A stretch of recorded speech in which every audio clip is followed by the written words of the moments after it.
Everyone, चलिए आज की वीडियो की शुरुआत करते हैं। ये ज्योग्राफी के ऑब्जेक्टिव क्वेश्चंस की सीरीज़ हमारी चल रही है।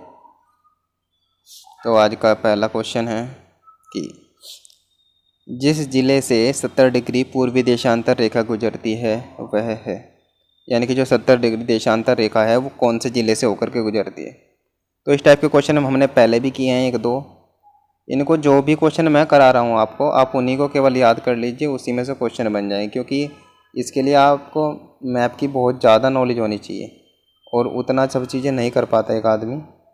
तो जितने क्वेश्चन इसमें होंगे खाली हम जो है उन्हीं के ऊपर फोकस करेंगे, उनसे हमारे क्वेश्चन जो है हमारी काफ़ी संभावना बन जाएगी।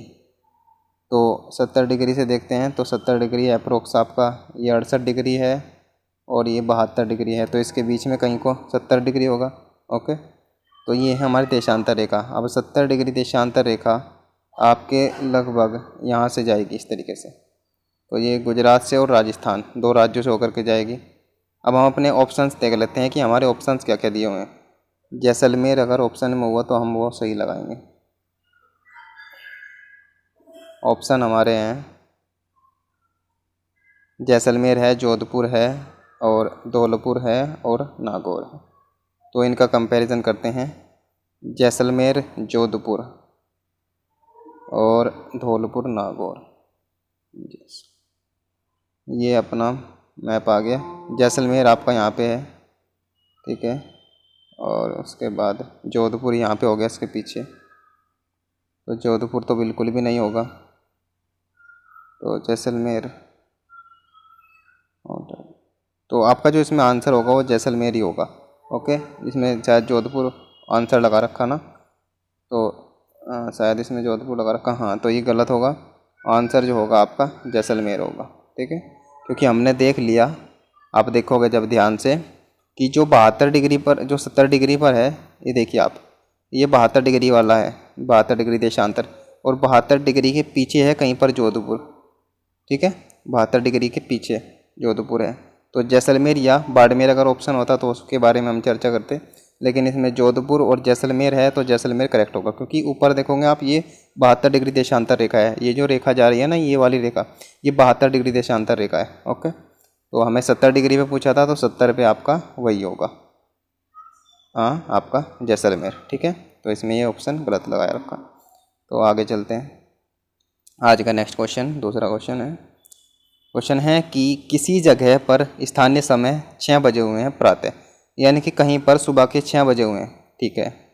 दूसरा बोल रहा है जबकि ग्रीनविच जो टाइम लाइन है, समय रेखा है, वहाँ पर सुबह के 3 बजे हुए हैं, ठीक है। चलो कोई नहीं।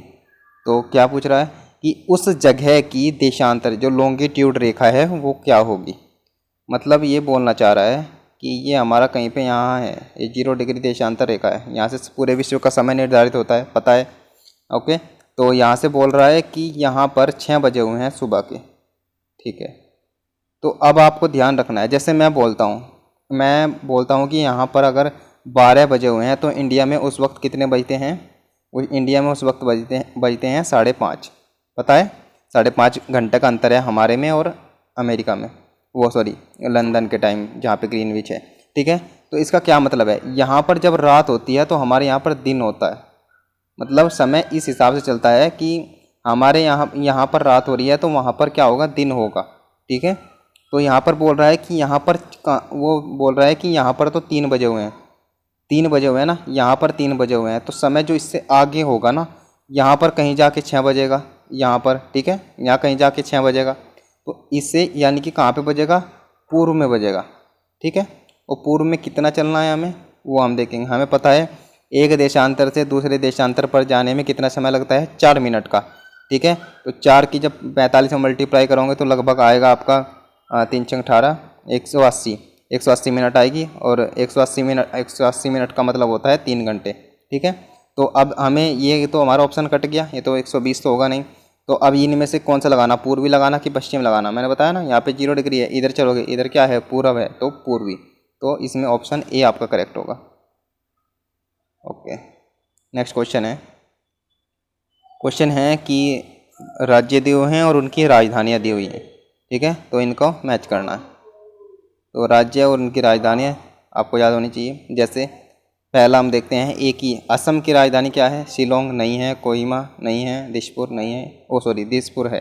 ठीक है, तो असम की राजधानी क्या होगी? दिसपुर। तो ए का तो होगा 3। उसके बाद आप इसमें क्रॉस चेक, ऐसे चारों की चेक नहीं करेंगे, ऐसे क्रॉस चेक कर लेते हैं। जैसे डी मेघालय, मेघालय की क्या है? शिलोंग। ठीक, तो यानी कि डी का हो गया आपका 1। तो बस इतना चेक कर लिया हमने। अब ये इन्होंने ऐसे गलत दे रखे 2-2 बार। अब हमें देखना है कि किस ऑप्शन में 3 है शुरू में और लास्ट में 1 है। तो पहले में 3 और 1, ऐसा कोई भी ऑप्शन नहीं है जिसमें लास्ट पहले में शुरू में 3 हो लास्ट में 1 हो। केवल एक ही ऑप्शन है, वो है ए ऑप्शन। तो ऑप्शन ए करेक्ट होगा हमारा। ठीक है, आप देख लो, चाहे जैसे मैं बोलूँ आपको कि बी की राजधानी, बी यानी कि नागालैंड, नागालैंड की राजधानी क्या है? कोहिमा। तो बिल्कुल करेक्ट है ना। इस तरीके से अब 4 ही ऑप्शन हम मैच करने बैठेंगे तो टाइम लगेगा, तो हमें थोड़ा टाइम को बचा करके काम करना है।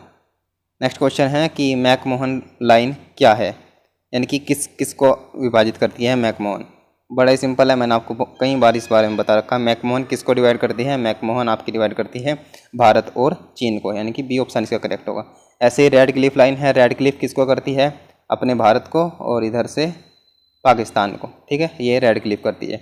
ऐसे ही अगर मैं बोल दूँ आपको क्या नाम है, डूरंड रेखा, तो डूरंड किसको करती है? पाकिस्तान और अफगानिस्तान को, जो हमारा पीओके वाला एरिया है उस वाले को। ठीक है, आगे चलते हैं। यही आ गया डूरंड लाइन। जो डूरंड लाइन है वो किसके साथ भारत की सीमा को निर्धारित करती है? डूरंड लाइन तो अफगानिस्तान के साथ में। ठीक है, जो आप मैप देखोगे ना, तो मैप में जो पीओके वाला एरिया होता है ऊपर वाला, ये वाला जो यहाँ से ये वाला एरिया होता है ना, इसको यहाँ पर आपकी जो ये है डूरंड लाइन है। ठीक, चलिए नेक्स्ट क्वेश्चन। नेक्स्ट क्वेश्चन है कि रेड क्लिफ लाइन किसको? सिंपल है, तो भारत पाकिस्तान, बच्चा भी बता देगा इसको। तो आगे क्वेश्चन, कई बार क्वेश्चन बहुत आसान आ जाते हैं। भारत और पाकिस्तान के बीच सीमा निर्धारण किसने, मतलब किसके द्वारा की जाती है? तो भारत पाकिस्तान अभी बताया था, और पीछे भी यही क्वेश्चन गया है, वो है आपकी रेड क्लिफ। तो डी ऑप्शन करेक्ट होगा। और भारत बांग्लादेश के साथ में भी जो लाइन है उसको भी रेड क्लिफ ही बोलते हैं, ये भी आप याद रखो। नेक्स्ट क्वेश्चन है कि छत्तीसगढ़ की सीमा उभयनिष्ठ, उभयनिष्ठ का मतलब होता है कि कॉमन है, नहीं है।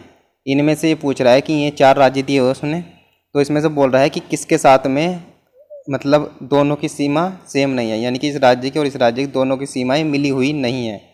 तो आपको इसके लिए मैप की नॉलेज होनी चाहिए, तो हम इसके लिए मैप को चलते हैं छत्तीसगढ़ के लिए।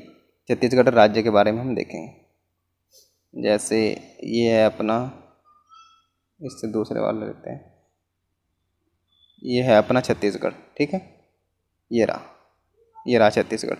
छत्तीसगढ़ की सीमा किसके साथ में नहीं मिलती? मध्य प्रदेश के साथ में बिल्कुल टच कर रही है, महाराष्ट्र के साथ में बिल्कुल टच करती है। नीचे चलो, नीचे ये आपका यहाँ पर उड़ीसा है, उड़ीसा के बाद ये वाला जो है ये तेलंगाना है, और ये वाला जो हरा हरा है ये आपका आंध्र प्रदेश है। तो ऑप्शन में हमारा मध्य महाराष्ट्र है और तेलंगाना है, तेलंगाना के साथ आपका उड़ीसा है, उड़ीसा के साथ में आपका बिहार है। तो बिहार के साथ में नहीं करती, बिहार देखोगे तो आप झारखंड और उत्तर प्रदेश बीच में आ रहे हैं। ठीक है, तो ऑप्शन आपका कौन सा करेक्ट हो जाएगा उसमें? बिहार वाला ऑप्शन करेक्ट हो जाएगा। बिहार वाला कौन सा ऑप्शन है? बिहार, ए ऑप्शन आपका करेक्ट होगा। ये 3 जो महाराष्ट्र है, उड़ीसा है और आंध्र प्रदेश, इन तीनों के साथ में इसकी सीधी सीमा, सीधा बाउंड्री है, और इस वाले जो है इसके साथ में नहीं है। नेक्स्ट क्वेश्चन है कि निम्न में से कौन सा राज्य उत्तर प्रदेश का सीमावर्ती, यानी कि उत्तर प्रदेश में से निम्न में से कौन सा एक, यानी कि उत्तर प्रदेश के साथ में कौन कौन बाउंड्री टच करता है?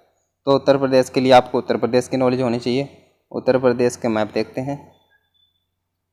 जैसे ये है क्या, जैसे ये अपना आ गया उत्तर प्रदेश।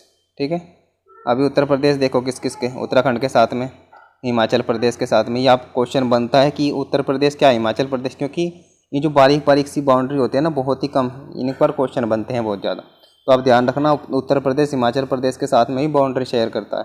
ठीक है, उसके बाद आपका हरियाणा के साथ में, फिर आता है आपका राजस्थान, इसके बाद ये वाला एरिया मध्य प्रदेश बोलते हैं, मध्य प्रदेश के बाद इधर ये छत्तीसगढ़, उधर अपना बिहार। ठीक, तो अभी हमसे पूछ रहा था कि इनमें से कौन सा राज्य है, तो आपका ऑप्शन में अगर उत्तराखंड है, हरियाणा है और ये है राजस्थान है।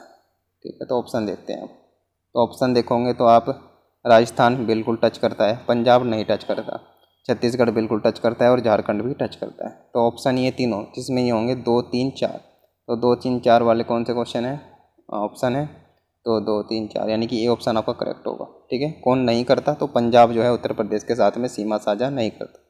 एक स्पेशल क्वेश्चन है कि आप उसको ध्यान रखिएगा, हिमाचल प्रदेश उत्तर प्रदेश के साथ। लास्ट क्वेश्चन देखते हैं कि निम्न में से कौन सा राज्य का जो गठन जो है 1948 में हुआ, 1948 में। ठीक है, तो असम है ऑप्शन, पश्चिम बंगाल है, पंजाब है और अपना हिमाचल प्रदेश है। तो इन चारों में से किसका गठन 1948 में हुआ था, ये आपको बताना है। तो इसके लिए आपको इन सब के सन याद होने चाहिए। तो असम जो गठित हुआ था ये 1947 में हुआ था। उसके बाद पश्चिम बंगाल आपका 50 में, 1950 को। और उसके बाद पंजाब में आप जाओ तो पंजाब हुआ था आपका 66 में, हरियाणा के साथ अलग होके हरियाणा बना था 66 में। और हिमाचल प्रदेश हुआ था आपका 71 में, 1971। तो ये पूछ रहा है आपसे कि 81 में कौन सा, सॉरी 48 में कौन सा राज्य गठित हुआ। तो 48 तो नहीं है, लेकिन हाँ इसके नियरेस्ट कौन सा आ रहा है, असम आपका करेक्ट होगा। असम स्टेट जो है आपका 1947 ईस्वी को। आज की वीडियो में बस इतना ही। Okay, thank you so much for watching my video. Bye bye, take care of yourself.